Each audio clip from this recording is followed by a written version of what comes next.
Hello दोस्तों, कैसे हैं आप सब लोग। आई होप कि आप सभी लोग बहुत ही अच्छे होंगे और एंजॉय कर रहे होंगे। सो फाइनली आप सभी लोगों ने नोटिस किया होगा पूरी वर्ल्ड वाइड बिटकॉइन और क्रिप्टो करेंसी की मार्केट साइडवेज में चल रही है। ऐसे में चलते बहुत सारी ऐसी न्यूज और अपडेट्स निकल करके आ रही हैं जो हम सभी आप सभी जितने भी बिटकॉइन क्रिप्टो करेंसी के यूजर्स हैं उनके लिए जानना बहुत ही ज्यादा जरूरी है। सो चलिए वीडियो शुरू करते हैं। आज की जो सबसे पहली और इंपॉर्टेंट जो न्यूज निकल करके आई वो ये है कि Singapore based crypto exchange Bybit expands to Argentina. Simple सा मतलब ये हुआ कि सिंगापुर का एक बहुत बड़ा क्रिप्टो करेंसी का एक्सचेंज है जिसका नाम है बाइबिट, और इसने यहां पे एक्सपेंड करने जा रहे हैं अर्जेंटीना जैसे कंट्री में, क्योंकि आपको पता है कि अर्जेंटीना में बिटकॉइन क्रिप्टो करेंसी को लीगल किया जा चुका है और वहां पर बहुत ही अच्छे तरीके से लीगल फ्रेमवर्क भी तैयार कर दिया गया है, जिसकी वजह से जो बड़े बड़े क्रिप्टो करेंसी के एक्सचेंजेस हैं उनको लाइसेंस बहुत ही आसानी से मिल भी जाता है। अब हम बात करेंगे दूसरी सबसे इंपॉर्टेंट न्यूज की जो निकल करके आ रही है रसिया से। Russia set to trial digital rouble settlements for real estate deals. इसका सिंपल सा मतलब यह हुआ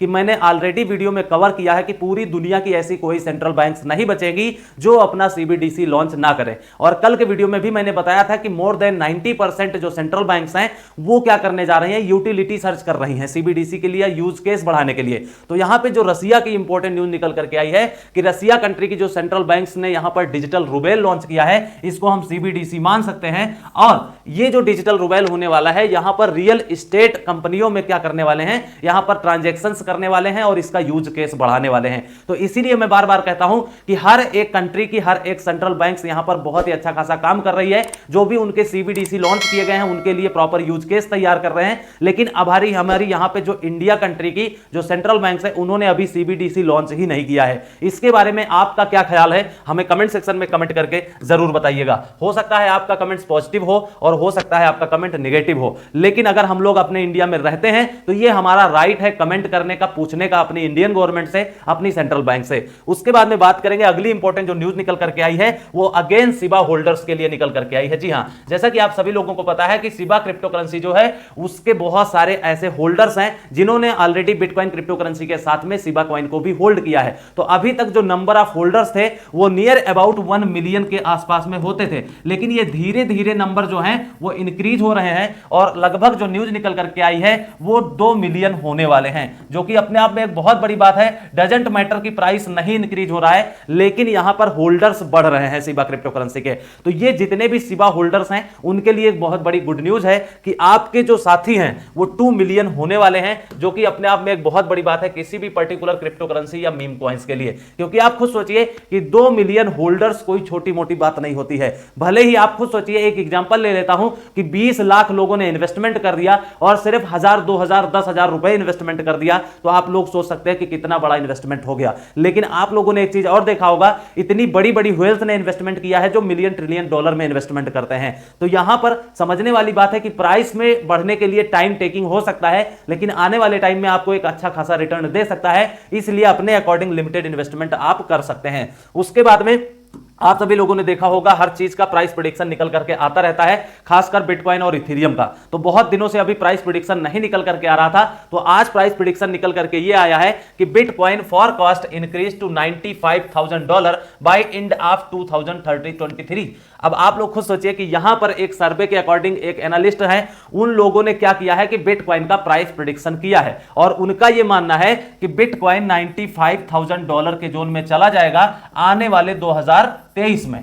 अब ये प्रेडिक्शन कितना सही होगा कितना गलत होगा ये आप लोग भी सोच करके बता सकते हैं। आप लोगों का क्या मानना है कि क्या ये प्राइस प्रेडिक्शन 2023 में $95,000 के जोन में चला जाएगा या फिर नहीं? मेरा जो पर्सनल मानना है यहां पे, अगर बुल रन आया तभी ये चीज पॉसिबल है, नहीं तो नहीं होगा।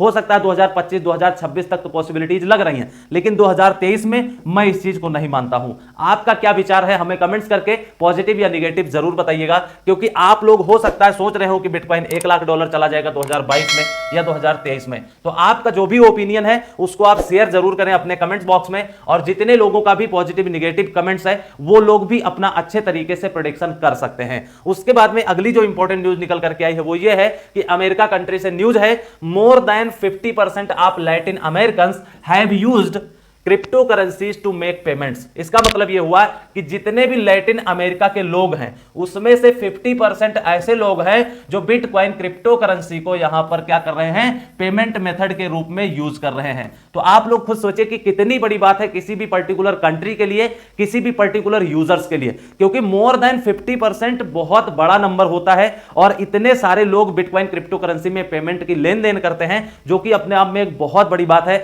मुझे ऐसा लगता है कि इंडिया में यह चीज शुरू होनी चाहिए, लेकिन ना जाने कब यह शुरू होगा। अभी तो बिटकॉइन रेगुलेशन से ही नहीं आए हैं अच्छे तरीके से, टीडीएस लगा रहे हैं, ट्रांजैक्शंस पे लगा रहे हैं, जीएसटी लगा रहे हैं, टैक्स लगा रहे हैं, इतनी सारी चीजें हो रही हैं। क्या हमारी इंडियन गवर्नमेंट को यह चीज दिखाई नहीं दे रहा है कि पूरी वर्ल्ड वाइड आखिर बिटकॉइन क्रिप्टो करेंसी का क्रेज किस तरीके से चल रहा है, पूरे वर्ल्ड वाइड की गवर्नमेंट किस तरीके से लॉ बना रही है, रेगुलेशंस किस तरीके से बना रही हैं। हमारी इंडियन गवर्नमेंट को एक प्रॉपर तरीके से मीटिंग करना चाहिए, एक्सचेंज के जो भी फाउंडर हैं उनको मीटअप रखना चाहिए, मीटिंग करना चाहिए, वेबिनार करना चाहिए, ताकि इन सभी चीजों पर डिस्कशन हो सके और एक प्रॉपर तरीके से रूल और रेगुलेशंस लाने की तैयारी होनी चाहिए। हम लोग प्रॉपर तरीके से जब अर्निंग करेंगे, ट्रेडिंग करेंगे, बेनिफिट करेंगे, तो जीएसटी टैक्स देने में कोई भी प्रॉब्लम नहीं है, लेकिन पहले एक प्रॉपर तरीके से बिल बना करके लाइए मार्केट में, ताकि सभी लोगों को रियलिटी पता चले। अभी कहां कुछ अलग चल रहा है, कुछ अलग चल रहा है, कुछ पता नहीं चल रहा है। हमारी इंडियन गवर्नमेंट क्या सोच रही है, हमारी सेंट्रल बैंक्स क्या सोच रही हैं, और ना जाने क्या क्या चीजें होती रहती हैं। आप लोगों का क्या सोचना है, पॉजिटिव नेगेटिव विचार हमें कमेंट सेक्शन में कमेंट करके बता सकते हैं। वीडियो में आज यही था। अगर वीडियो में 1% भी नॉलेज मिली है तो वीडियो को लाइक शेयर जरूर कर दीजिएगा। चैनल नहीं सब्सक्राइब किया तो कर लीजिए। हम फिर मिलेंगे, तब तक के लिए take care, best of luck, have a nice day.